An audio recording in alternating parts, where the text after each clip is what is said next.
Au nom du Père et du Fils et du Saint-Esprit, ainsi soit-il. Chers élèves, vous voici arrivés au dernier jour de l'école qui s'achève avec la grand-messe chantée et avec cette belle fête que vous avez préparée à vos parents et à nous tous sous la direction donc dévouée et bienveillante des sœurs. Alors votre cœur, chers élèves, est dans la joie. Après cette longue année d'études, vous allez retrouver vos chers parents, vos frères et sœurs, pour les grandes vacances. Et les sœurs et moi-même, nous désirons de toute notre âme que vous passiez de bonnes vacances chrétiennes sous le regard du bon Dieu, que vos parents soient fiers de vous en constatant que vous avez mûri durant cette année scolaire, que vous avez grandi non seulement en âge et en taille, mais aussi, surtout, en grâce et en sagesse, c'est-à-dire dans les vertus chrétiennes.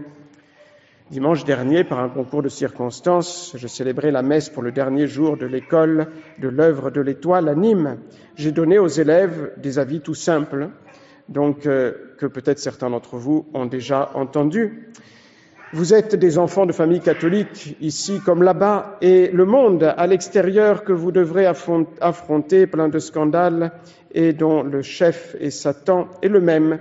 Donc je ne vois pas grand-chose à changer dans ces avis tout simples. Si vous les mettez en pratique, ces avis qui viennent de l'Église, vos vacances seront bénies par le bon Dieu qui vous aidera dans vos combats durant les vacances contre le péché, à lui être fidèle. Vos vacances ne seront pas ce moment, comme disait Saint Jean Bosco, ce qu'il ne faut pas faire, que ce soit le moment où le démon fera ses vendanges, c'est-à-dire où il fera tomber des âmes d'enfants donc sous son esclavage par le péché.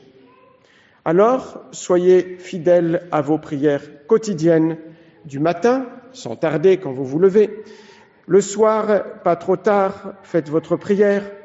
Récitez chaque jour votre chapelet, comme à l'école. Et si vous ne le faites pas en famille, faites votre possible pour le dire seul, ou au moins une partie de ce chapelet. Fréquentez le plus souvent les sacrements. La confession, faites toujours avec sincérité. C'est très important. La communion en état de grâce et avec ferveur. Assistez à la messe dominicale. Comment un jeune, il est bien de le rappeler, qui ne fait pas tout ce qui est en son pouvoir pour assister à la messe dominicale toutes les fois qu'il le peut, pourra-t-il persévérer dans la vie chrétienne? Soyez, chers élèves, toujours occupés tout d'abord par les services demandés par vos parents, par des jeux certes aussi, mais surtout par des occupations enrichissantes qui vous serviront durant votre vie. Combien un enfant de votre âge peut apprendre de choses utiles durant les vacances? Et fuyez comme un serpent les mauvais amis qui vous poussent à désobéir à vos parents, qui vous incitent au mal, qui parlent mal de la foi et de la morale catholique. Fuyez les mauvaises conversations, fuyez les mauvaises lectures, les mauvais visionnages, les mauvais films, les mauvaises images. Sachez aussi, chers enfants, mortifier votre vue, gardez votre regard surtout dans le monde, parce que les yeux sont les fenêtres de l'âme par lesquelles pénètre facilement le mal. Et bien sûr, priez la Sainte Vierge. C'est votre mère. Elle est pleine de pitié, pleine de miséricorde et de douceur. Elle est le refuge des pécheurs. Ayez une confiance illimitée en elle. Confiez-vous au Sacré-Cœur de Jésus. Suppliez-les souvent. Ayez confiance, chers élèves. Jésus et Marie vont vous aider à rester fidèles, pieux, forts, purs, avec la grâce du bon Dieu. Chers parents, quelle joie pour vous de retrouver vos enfants qui ont grandi durant cette année devant Dieu et devant les hommes, nous l'espérons tous. Et vous savez bien que le fait qu'ils passeront de bonnes vacances scolaires dépend en grande partie de vous-même. Efforcez-vous de faire toutes les prières en famille, même le chapelet. Une famille qui prie, c'est une famille qui vit, disait ce grand prédicateur qui était le Père Pétonne. Efforcez-vous, chers parents, de donner l'exemple de la fréquentation régulière des sacrements à vos enfants et même de la confession.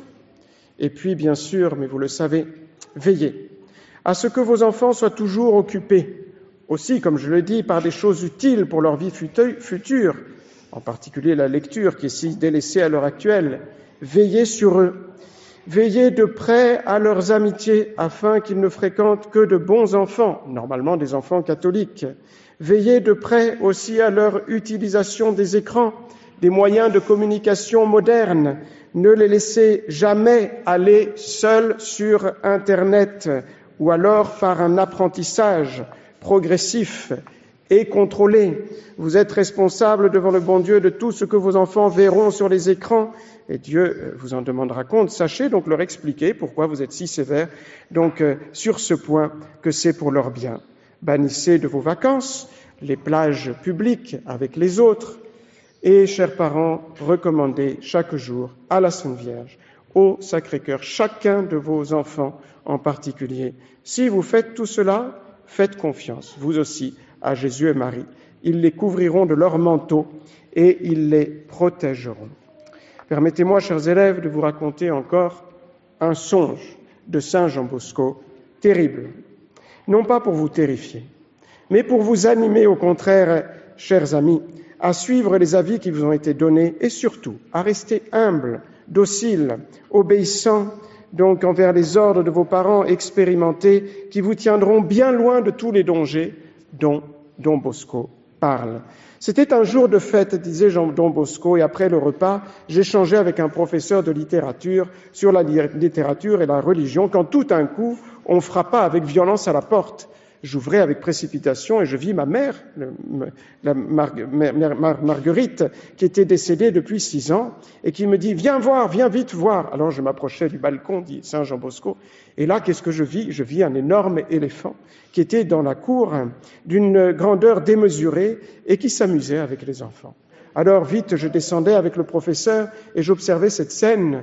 Il semblait doux, obéissant, gentil, comme apprivoisé, élevé depuis toujours dans la cour avec les enfants. Mais certains enfants commencèrent à avoir peur et à se retirer. Ils cherchaient un endroit à l'écart pour se mettre en sécurité. Certains, finalement, allèrent aussi à la chapelle et Don Bosco, préoccupé lui aussi, se dirigea vers la chapelle en rentrant par la porte latérale, et en passant, il passa auprès de la Vierge Marie, il toucha son manteau pour se mettre sous sa protection, et la Sainte Vierge leva un bras. Le professeur qui le suivait, et pour aller à la chapelle, toucha aussi pour signe de protection le manteau de la Vierge Marie, qui leva l'autre bras. Et alors ils allèrent à la chapelle, peu de temps après, la cloche sonnait. C'était l'office de vêpres pour tous. Tous les élèves rentrent dans la chapelle, il y a la cérémonie, et ensuite Don Bosco doit aller donner la bénédiction avec le Saint-Sacrement. L'éléphant était lui aussi rentré, dressé sur ses pattes de derrière, et au moment où Don Bosco donne la bénédiction, il voit cette énorme bête qui s'était tournée dans l'autre sens, qui avait le museau vers la porte, et aussi ses énormes défenses horribles vers la porte. Don Bosco est très inquiet. Dès qu'il a fini la bénédiction, il s'apprête à sortir, quelques-uns le retiennent, dès qu'il le peut, il sort, et il voit de nouveau cette scène. Cet éléphant étrange qui jouait avec la trompe, avec les enfants.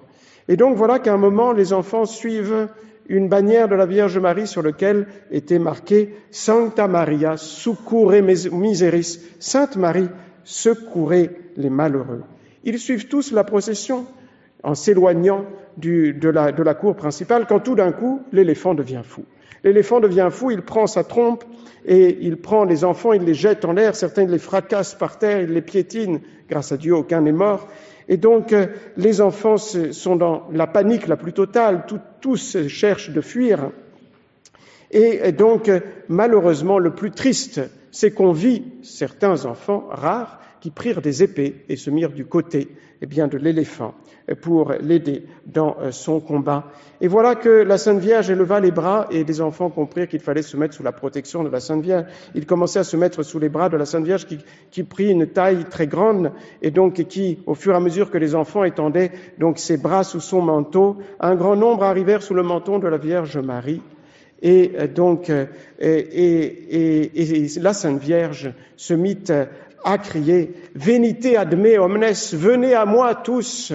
Mais tous ne venaient pas. Certains essayaient de se cacher autre part et ils ne venaient pas. Il y avait donc beaucoup d'enfants qui étaient très gravement blessés. Alors la Sainte Vierge criait encore plus fort, mais venez tous à moi. Et elle envoya certains enfants pour courir, pour essayer de secourir les autres. Et avec des bâtons, ils cherchaient à éloigner l'éléphant pour secourir les enfants qui étaient amenés sous le manteau de la Vierge et qui tout de suite guérissaient. Et voilà que cette scène finit d'une façon terrible, parce que l'éléphant, pris sous une espèce de couverture noire, les quelques rares enfants, peut-être y en avait-il au plus une dizaine, donc qui combattaient de son côté, et donc il devint une bête horrible, et là, à ce moment-là, sortit de lui un rugissement furieux de la fumée, et il tomba dans une crevasse, donc avec les pauvres enfants qui l'avaient suivi. Et la Sainte Vierge s'adressa alors à tous les enfants très nombreux qui étaient sous son manteau, avec des paroles pleines de réconfort, pleines de douceur, pleines de miséricorde. Elle leur montra toutes les inscriptions qu'il y avait sur son manteau. « Celui qui me trouve, trouve la vie. Si quelqu'un est petit, qu'il vienne à moi. Je suis le refuge des pécheurs. Je suis pleine de pitié, de douceur et de miséricorde. » Elle leur donnait de l'espérance et elle leur dit ceci. « Savez-vous pourquoi un grand nombre des enfants ont été blessés avant d'être secourus? Eh bien, c'est parce qu'ils ont écouté des mauvais discours. Et de ces mauvais discours sont suivis des actions déshonnêtes qui s'en sont suivies. Et la Sainte Vierge leur dit, recourez toujours à moi, je vous aiderai toujours, et fuyez les compagnons qui sont amis de Satan par des mauvais discours et qui combattent du côté de Satan. Et la Sainte Vierge, les rassura et leur dit que si ils la priaient, ils ne devaient rien craindre parce qu'ils étaient sous son manteau donc de protection. Ainsi, chers enfants, cela vous rappelle de bien écouter les recommandations que vous font vos parents durant les vacances et ensuite de bien prier la Sainte Vierge. Et alors, vous pouvez être tranquille pour passer de bonnes et saintes vacances. La Sainte Vierge vous aidera à lui être toujours fidèle. Ô heureuse Rome, qui fut consacrée par le sang glorieux de ces deux princes, empourprée de leur sang, tu l'emportes en beauté sur toutes les autres villes du monde. Chers fidèles, quelques mots sur la fête d'aujourd'hui. Ce sont les premières paroles de l'hymne de Vêpres de cette belle fête des apôtres Saint-Pierre et Saint-Paul. Les 12 apôtres ont partagé avec Jésus toutes ses persécutions. Ils ont été ses collaborateurs dans l'œuvre de la rédemption. Ils ont été choisis par Jésus pour continuer sa mission. Ils ont prêché l'Évangile sur toute la terre. Ils ont fondé l'Église dans leur propre sang. Et c'est d'eux que nous avons reçu la foi, les sacrements, le sacerdoce. Nous devons avoir une grande vénération, un grand amour envers les apôtres. Mais il y en a deux qui sont au-dessus de tous les autres. C'est Saint Pierre et Paul. Tous deux ont reçu leur nom du bon Dieu lui-même. C'est le signe d'une mission particulière. Ils ont été unis tous deux dans le martyre dans la ville de Rome, là à l'entrée de la ville de Rome, sur la colline du Vatican. C'était une tradition immémoriale qui disait que Saint Pierre était mort là où il y a l'autel de la Confession au Vatican. Et c'est le pape Pie XII qui a fait faire des fouilles dans les années 40 et qui a fait retrouver par une grande archéologue italienne les ossements de Saint Pierre juste sous l'autel de la Confession, comme la tradition le disait. Saint Paul a été martyrisé, quant à lui, à la sortie de la ville, sur la rive opposée du fleuve du Tibre. Pierre était un juif habitant au bord de la mer de Galilée. Il s'appelait Simone Bariona, fils de Jean. Il était pêcheur de métier. Il travaillait continuellement, mais il observait bien les commandements de Dieu et de Moïse. Voilà que son frère André voit Saint Jean-Baptiste, qui indique Jésus comme l'agneau de Dieu qui enlève les péchés du monde, qui baptise Jésus dans le Jourdain. Il avertit son frère Pierre qu'ils ont trouvé le Messie. Dès que Jésus voit Pierre, il lui change son nom. Tu es Simon, tu t'appelleras Pierre, Képha en araméen. Pierre retourne à son travail jusqu'au jour où Jésus appelle les deux frères, Pierre et André, qui sont en train de jeter leur filet à la mer. Venez, suivez-moi, je vous ferai pêcheurs d'hommes. Et sur le champ, ils laissent leur filet. C'est la vocation divine. Et Jésus va confirmer sa mission lors du plus grand miracle auquel assistèrent André et Pierre, la première pêche miraculeuse. Ils avaient pêché toute la nuit. Après une nuit de travail infructueux, Jésus dit à Pierre, jette les filets. Ce qu'il fait aussitôt, ils sont aussitôt pleins à craquer. Pierre est touché d'effroi, il se jette aux pieds de Jésus. « Seigneur, retirez-vous de moi, car je suis un homme pécheur. » Et Jésus lui confirme sa mission. « Vous ne serez plus pêcheurs de poissons, mais pêcheurs d'hommes. » Alors l'Évangile, chers fidèles, nous montre cet amour immense de Pierre et aussi de Paul envers Jésus et leur générosité, qui n'est que la réponse de l'amour de Jésus pour eux. C'est toujours Dieu qui nous aime le premier. Pierre interroge souvent Jésus. Il demande beaucoup d'explications sur les paraboles. Il parle au nom des 12. Il demande combien de fois il faut pardonner. Il demande quelle sera la récompense de ceux qui quittent tout pour Jésus. Ils recevront le centuple sur terre et la vie éternelle dans l'autre monde. Il interroge pourquoi le figuier a été maudit et déchaissé. Et Jésus lui répond, il faut avoir foi en Dieu quand vous priez. Et donc sans hésiter, et alors votre prière transportera les montagnes. Et voilà que dans le discours sur le pain de vie, Jésus dévoile ce plus grand des mystères de notre foi, qui est l'Eucharistie. Tous sont scandalisés. Est-ce que vous aussi, vous voulez partir, leur dit Jésus aux apôtres, et c'est Pierre qui prend la parole. À qui irions-nous, Seigneur, parce que vous avez les paroles de la vie éternelle. Et nous arrivons au passage le plus connu de l'Évangile, donc de Saint Pierre, c'est celui que vous venez d'entendre, donc à Césarée de Philippe, c'est la confession de Saint Pierre. Et vous, qui dites-vous que je suis, dit Jésus aux apôtres. Tu es le Christ, le Fils du Dieu vivant, répond aussitôt Pierre. Simon, fils de Jean, tu es bienheureux, parce que ce n'est ni la chair ni le sang qui t'ont révélé cela, mais c'est mon Père qui est dans les cieux. Et moi, je vais te dire qui tu es. Tu es Pierre, et sur cette pierre, je bâtirai mon église, et les portes de l'enfer ne prévaudront pas contre elle. Et je te donnerai les clés du royaume des cieux. Tout ce que tu lieras sur la terre sera lié dans les cieux.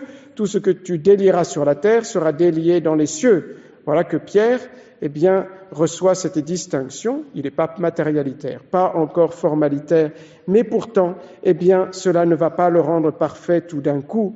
Jésus va prédire sa passion et il se révolte. Il dit, Seigneur, cela ne vous arrivera jamais. Jésus lui dit, vade retro, Satanas, éloigne-toi de moi, Satan. Mais Jésus aime Pierre. Il va prier pour lui au moment de la passion. Et nous avons la belle réponse de Pierre, toute sincère, Seigneur Jésus, je suis prêt à aller avec vous jusqu'à la prison et à la mort. Et Pierre a la volonté de suivre Jésus jusqu'au bout. Et un jour, cela va arriver. Mais peu de temps après, Pierre va pleurer parce que, au lieu d'aller à la mort avec Jésus-Christ, il l'a renié. Alors, quand Jésus leur apparaît après la résurrection, c'est la deuxième pêche miraculeuse, sur toujours ce même lac de Génézareth a lieu la réparation. Jésus lui demande, Simon, fils de Jean, est-ce que tu m'aimes plus que ceci? Et Pierre répond, Seigneur, vous savez tout, vous savez bien que je vous aime. Alors Jésus confirme la promesse qu'il a faite, il le fait pasteur de l'Église universelle et il lui annonce son martyre. Vous l'avez entendu dans la première lecture de la messe d'aujourd'hui, Pierre est enchaîné à Jérusalem, il a 2 grosses chaînes aux mains par Hérode, puis de nouveau une deuxième fois à Rome par Néron, et là, il souffre par amour pour Jésus-Christ. C'est le 29 juin 64 qu'il est flagellé, crucifié la tête en bas par humilité à Rome, où le Christ a voulu que Pierre établisse sa chaire dans le centre de l'Empire romain.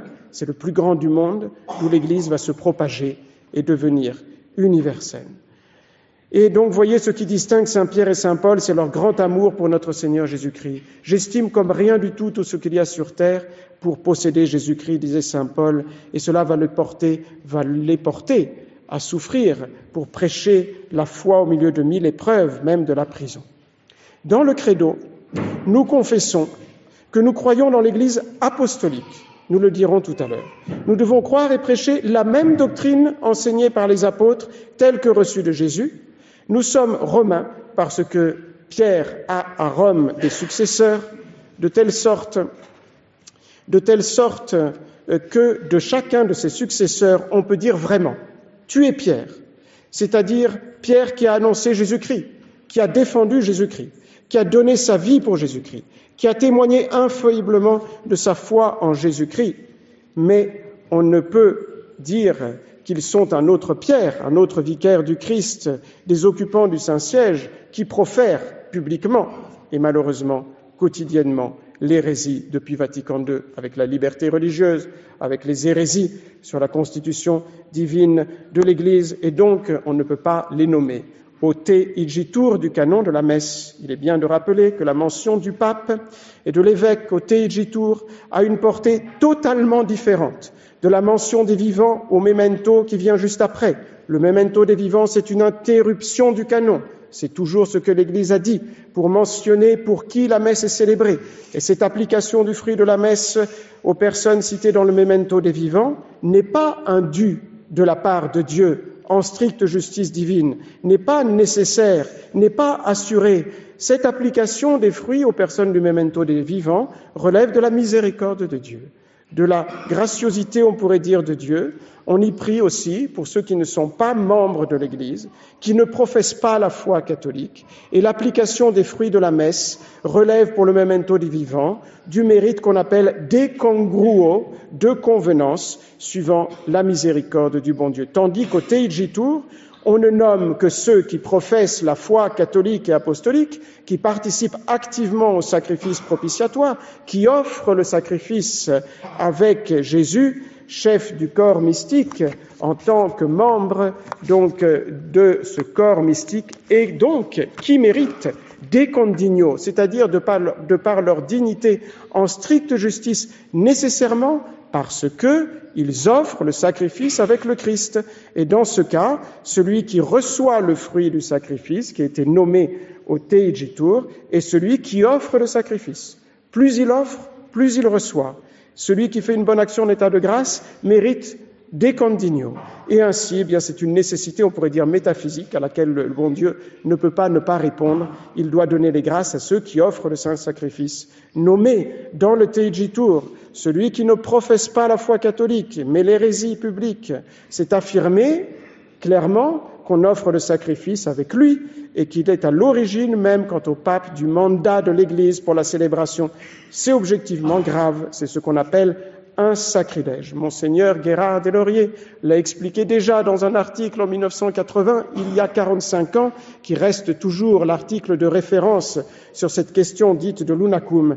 Et vraiment, il est triste et on ne comprend pas que les prêtres de la Fraternité Saint-Pédis s'obstinent à ne pas comprendre cette question.